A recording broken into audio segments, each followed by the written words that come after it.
Hai,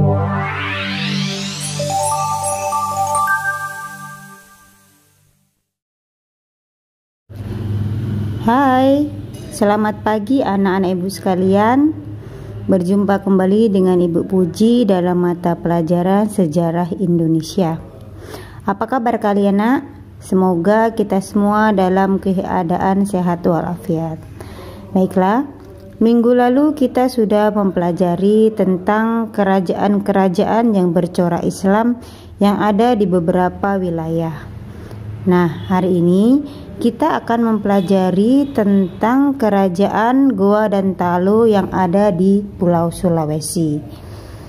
Adapun tujuan kita mempelajari kerajaan Goa dan Talo adalah agar siswa dapat menjelaskan dan mendeskripsikan bagaimana kehidupan politik, ekonomi, sosial, dan budaya masyarakat yang ada di kerajaan Goa dan Talo.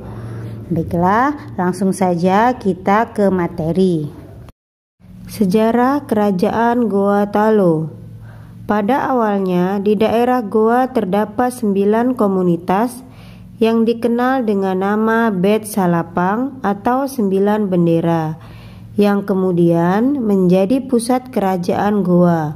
Antara lain Tombolo, Lakyung, Parang-Parang, Data, Agangjene, Saumata, Bisei, Sero, dan Kalili. Melalui berbagai cara, baik damai maupun paksaan, komunitas lainnya bergabung untuk membentuk kerajaan Goa. Cerita dari pendahulu di Goa dimulai oleh Tumanurung sebagai pendiri istana Goa. Tetapi tradisi Makassar lainnya menyebut 4 orang yang mendahului datangnya Tumanurung adalah 2 orang pertama, yaitu Batara, guru dan saudaranya. Letak kerajaan Goa Talo. Kerajaan Goa dan Talo lebih dikenal dengan sebutan Kerajaan Makassar. Kerajaan ini terletak di daerah Sulawesi Selatan. Makassar sebenarnya adalah ibu kota Goa yang dulu disebut sebagai Ujung Pandang. Secara geografis, Sulawesi Selatan memiliki posisi yang penting karena dekat dengan jalur pelayaran perdagangan Nusantara. Bahkan daerah Makassar menjadi pusat persinggahan para pedagang, baik yang berasal dari Indonesia bagian timur maupun para pedagang yang berasal dari daerah Indonesia bagian barat.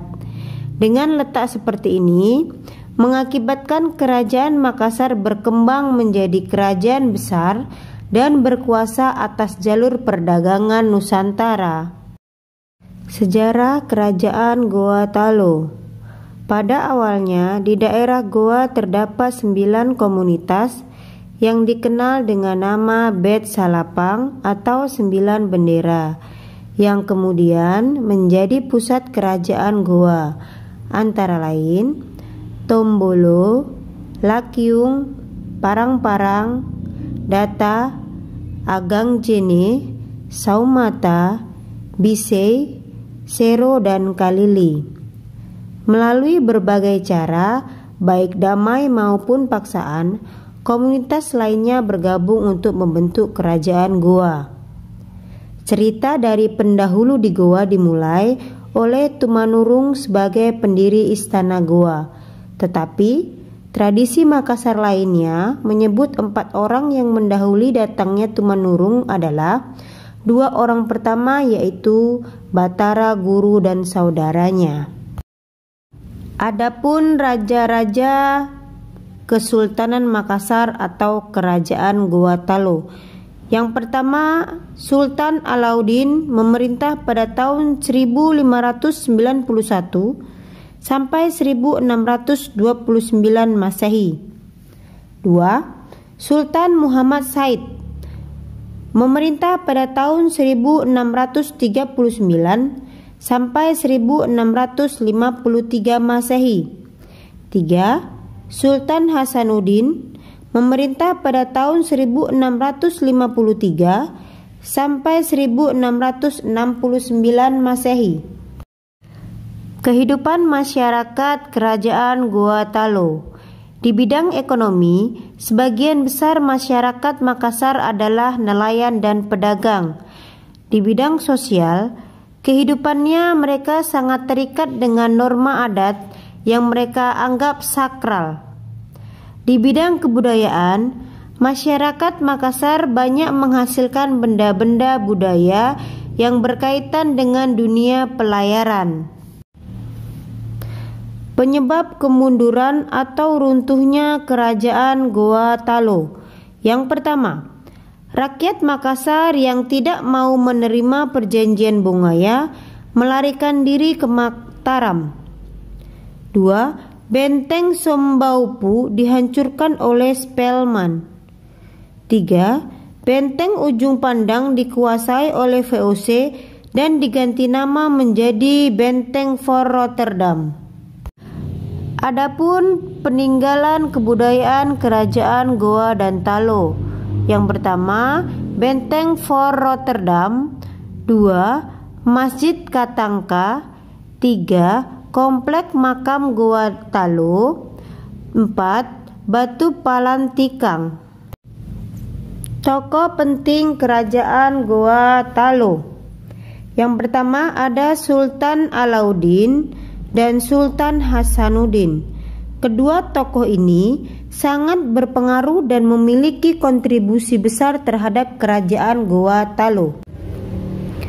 Nah, itulah materi pembahasan kita hari ini tentang Kerajaan Goa Talo.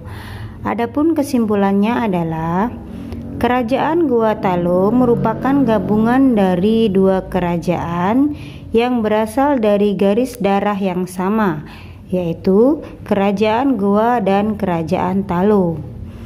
Kerajaan ini pula sering dikenal dengan nama Kerajaan Makassar. Wilayah kekuasaannya terbentang sampai kawasan timur Nusantara.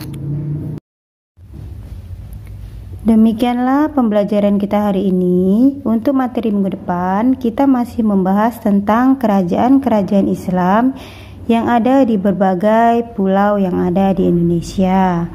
Nah, sebelum Ibu tutup pembelajaran hari ini, Ibu selalu mengingatkan kepada kalian untuk tetap menjaga kesehatan dan selalu hidup sehat.